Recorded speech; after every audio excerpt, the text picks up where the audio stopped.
vous demande un petit peu d'indulgence parce que j'ai pas trop l'habitude de parler en public, mais je vais quand même essayer de vous expliquer un petit peu le marché et le problème du marché du lait en Suisse actuellement.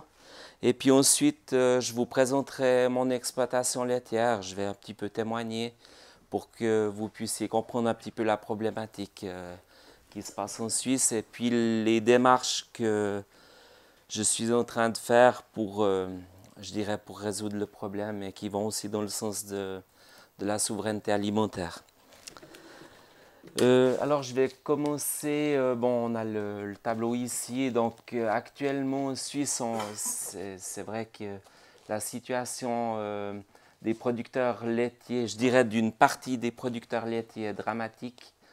Je dis d'une partie, enfin d'une grande partie, mais il se passe quand même les producteurs qui produisent du lait pour la fabrication du gruyère, par exemple, qui sont très bien organisés, s'en sortent, je dirais, jusqu'à présent relativement bien. Pourquoi ils s'en sortent relativement bien? C'est que au départ, ils sont organisés pour produire une quantité qu'ils étaient sûrs de pouvoir écouler. Et c'est un peu la base de tout ce qu'on devrait faire, c'est qu'il faut produire ce qu'on peut vendre, la quantité qu'on peut vendre, et puis de cette manière, on peut garder un prix correct qui couvre les coûts de production, et puis ça peut fonctionner.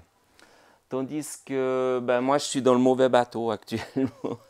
Je produis du lait qu'on appelle d'industrie. Donc, c'est du lait qui est vendu à des usines, par exemple, comme on voit sur le tableau, Soemi, Crémo, ça, c'est les principaux. Nous, notre lait part chez Val-Lait Acière et une partie chez Nestlé. Donc, il y a quand même encore quelques autres acheteurs là. Mais comme ils s'entendent très bien entre eux pour tenir les prix le plus bas possible, il n'y a pas des grandes différences, je dirais, entre ces acheteurs-là.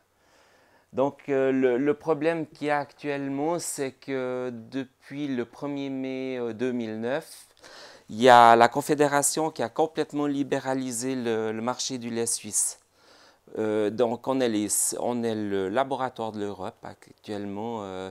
On est les seuls en Europe qui n'ont plus de contingent étatique.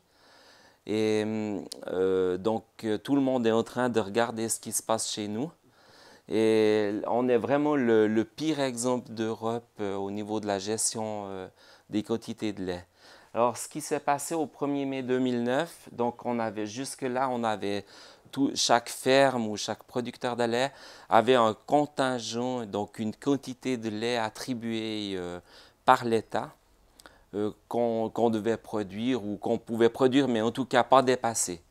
Et pendant des années, on peut dire que ça a relativement bien fonctionné. Les prix étaient plus ou moins stables parce qu'il n'y avait pas trop ou très peu de surproduction. Et au 1er mai 2009, donc les contingents ont été abolis. Les industriels, les principaux qu'on voit sur le tableau, étaient déjà très bien informés de tout ce qui allait se passer. Ils ont tous agrandi leurs usines pour pouvoir travailler un maximum de lait, faire un maximum de profit. Ils ont dit aux producteurs, allez-y, produisez plus, quoi. Alors ils se sont mis à faire des contrats avec chaque producteur ou chaque société de producteurs. Et de cette manière, en 3 ans, on a produit 200 millions de litres de plus en Suisse. Et les producteurs se sont fait complètement piéger, donc on avait essayé aussi de les rendre attentifs à ça. C'est que donc, au lieu d'avoir un contingent laitier, on a appelé ça un droit de produire, mais c'est les usines qui ont octroyé le droit de produire aux sociétés ou aux acheteurs ou aux producteurs directs. Et c'est clair que les producteurs ont été un peu naïfs de ce côté-là, c'est qu'ils ont cru, la majorité a cru que en produisant un petit peu plus, ils allaient améliorer leurs revenus. Et puis, au bout du compte, on produit trop et ça fait chuter les prix d'une manière dramatique. Par exemple, chez moi, en juillet 2008, on avait 77 centimes par litre de lait. Et en juillet 2011, donc 3 ans après, on a 54 centimes. Donc on a 23 centimes de moins par litre de lait.